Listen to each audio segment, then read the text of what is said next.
Shalom. Call Halayim La Yahweh Ba'Shem, Yahweh Shai Ba'Shem, Kwadash. Double honors to the elders and apostles of Great Millstone who rule and teach well. In the sincere Shalom to the house of David and the 1/3, the elect of the nation of Israel. So the title of this lesson will be "The Truth is a Zero-Sum Game." And we got the definition pulled up right here. The definition of a zero-sum game: a situation often cited in a game theory in which one person's gain is equivalent to another's loss. So the net change in wealth or benefit is zero.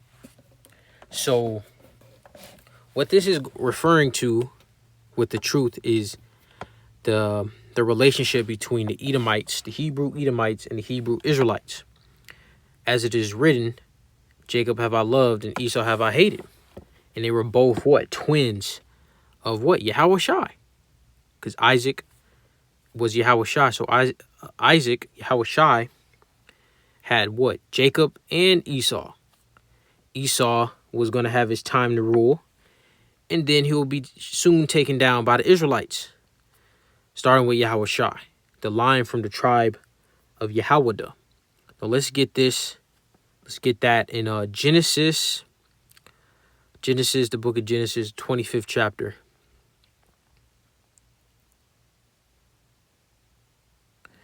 Verse 22.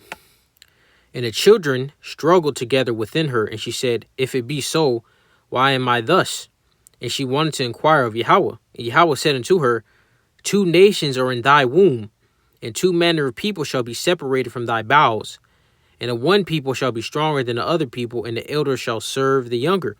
And that's referring to Jacob and Esau already at disagreements, so to speak. And before they was even got a breath of fresh air. And they were both given dominion over the earth. But guess what? Esau ultimately was going to get his dominion taken away by who? Jacob. This is verse 26. After that came out his brother out, and his hand took hold of Esau's heel. So that represents the Israelites taking Esau out of power, all right? Taking hold of that heel. That's another account of that in Genesis, the 3rd chapter, and verse 15. And I will put enmity between thee and the woman, and between thy seed and her seed. It shall bruise thy head, and thou shalt bruise his heel. So that's a callback. See, this was established from the beginning, because Jacob and Esau can't rule at the same time. They can't rule together. Esau is on top, and he's hoarding all the glory, especially them Amalekites. And guess what? Jacob is going to take it all away. The Israelites, starting with the elect. Let's get this in, because you devils, first and foremost, you devils are fucking devils. You're not fit to rule. All they spread is wickedness. Let's go to the book of Ecclesiasticus, the 10th chapter, at verse 3. An unwise king destroyeth his people, but through the prudence of them which are in authority, the city shall be inhabited. And Esau doesn't have that prudence. Is there no more wisdom in Teman? Roughly paraphrasing. This is verse 8. Because of unrighteous dealings, injuries, and riches got by deceit. This is summarizing the so-called white man's reign on the earth. The kingdom is translated from one people to another.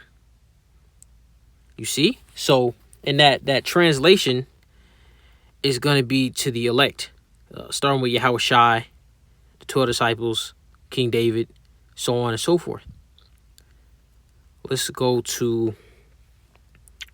get Daniel.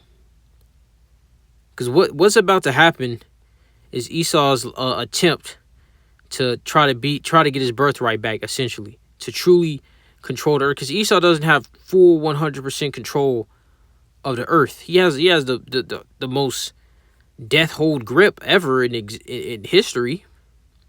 But these devils want to be like the Most High. Let's get Daniel 7 and 18. But the saints of the Most High shall take the kingdom and possess the kingdom forever, even forever and ever. And you got Israelites out here that are saying that in the kingdom of heaven, that Gog and Magog, Russia, is gonna attack us, man. That's fucking... You see, the Heavenly Father has brought a strong delusion upon his people, even the ones that's woken up to being Israelites. Let's get Obadiah 1. Let's see, Obadiah, the first chapter. And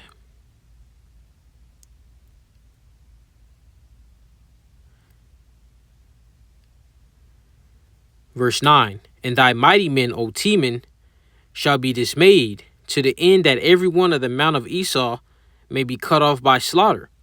For thy violence against thy brother Jacob, shame shall cover thee, and thou shalt be cut off forever. So all this debauchery and wickedness Esau has brought upon the children of Israel, starting with the tribe of Yehoiada, is going to blow back in his face on an extremely high level, all by violence, man. Slaughter.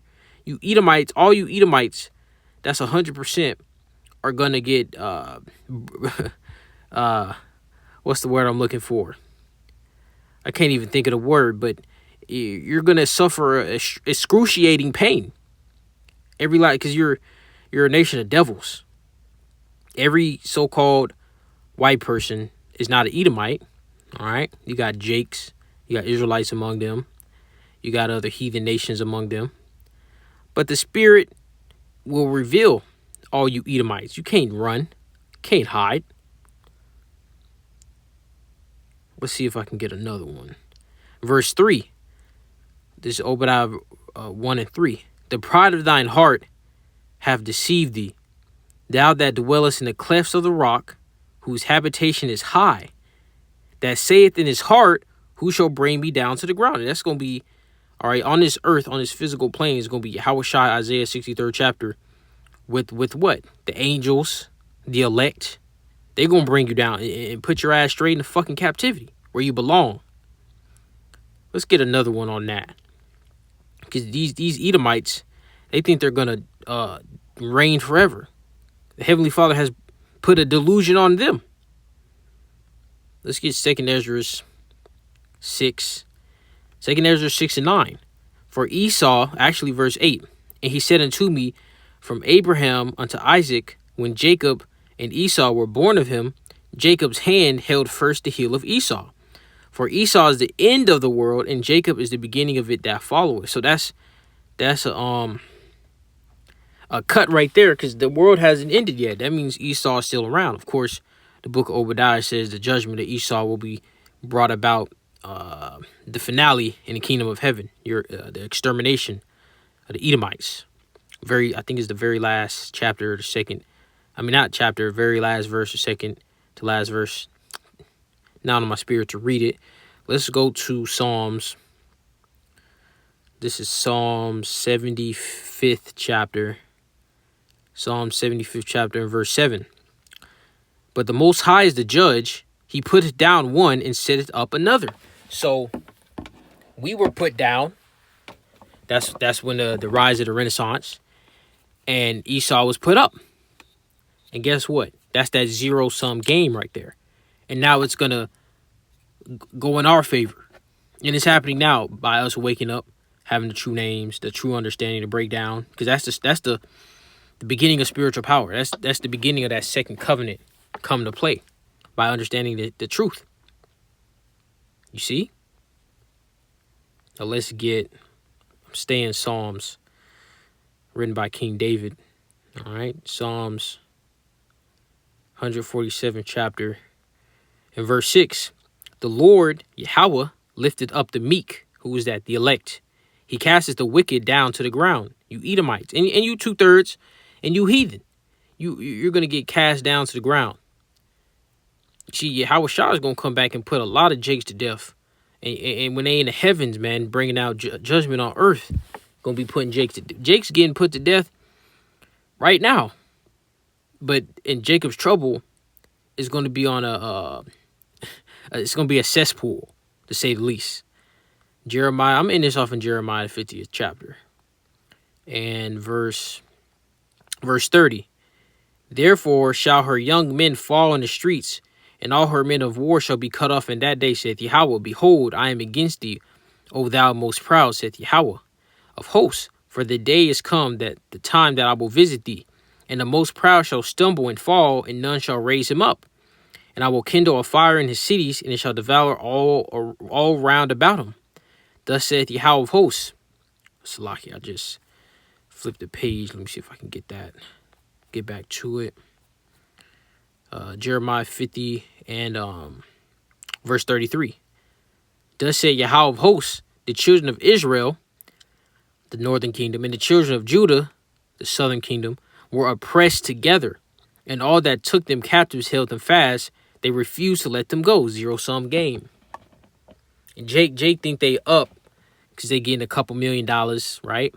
Which is, of course, to the average Babylonian, that's some type of, that's some cash flow for sure.